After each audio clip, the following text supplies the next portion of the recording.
സംസ്ഥാന ചെയർമാൻ അയത്ത് സുദർശനൻ ആവശ്യപ്പെട്ടു. സംസ്ഥാന സർക്കാർ നൽകിയ പ്രോട്ടോകോൾ നിർദ്ദേശം പല ഉദ്യോഗസ്ഥരും ലംഘിക്കുന്നതായും അയത്ത് സുദർശനൻ ചൂണ്ടിക്കാട്ടി. സ്വാതന്ത്ര്യദിന റിപ്പബ്ലിക് ദിന ചടങ്ങുകളുടെ പവിത്രതയ്ക്ക് കളങ്കം വരുത്തുന്ന തരത്തിൽ പ്രവർത്തിക്കുന്ന ഉദ്യോഗസ്ഥർക്കെതിരെ സർക്കാർ നടപടി സ്വീകരിക്കണം.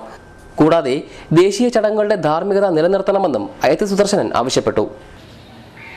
ആ ചടങ്ങുകളുടെ പവിത്രത ഉൾക്കൊള്ളുവാൻ കഴിയാത്തവരും സ്വാതന്ത്ര്യ സമര സേനാനികളെയും ദേശാഭിമാനികളായ സ്വാതന്ത്ര്യ സമര ചരിത്രങ്ങളെ ലോക സമക്ഷം സമർപ്പിക്കുന്ന ഗാന്ധി നേതാക്കന്മാരെയും ഉൾക്കൊള്ളേണ്ട അർഹതമായ പ്രാതിനിധ്യം നൽകിക്കൊണ്ട് ഉൾക്കൊള്ളുവാൻ, അവരുടെ പ്രസംഗം സഹിച്ചു കൊടുക്കുവാൻ, അവരുടെ പ്രവർത്തനശൈലിയെ അംഗീകരിച്ചു കൊടുക്കുവാൻ ഒക്കാത്ത ഒരു ചിത്രമാണ് ധ്വനിപ്പിച്ചിരിക്കുന്നത്.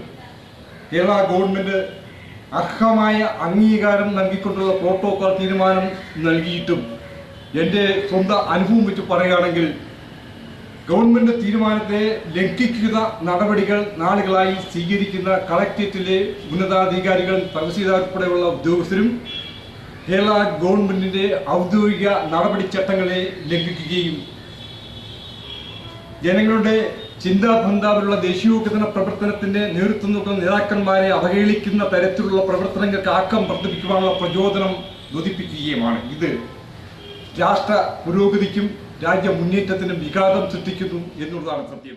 കൊട്ടിയത്ത് നവീകരിച്ച ഹോട്ടൽ ബ്രൈറ്റ് ആൻഡ് ഗാർമെന്റ്സിന്റെ ഉദ്ഘാടനം ചലച്ചിത്രതാരം കാവ്യ മാധവൻ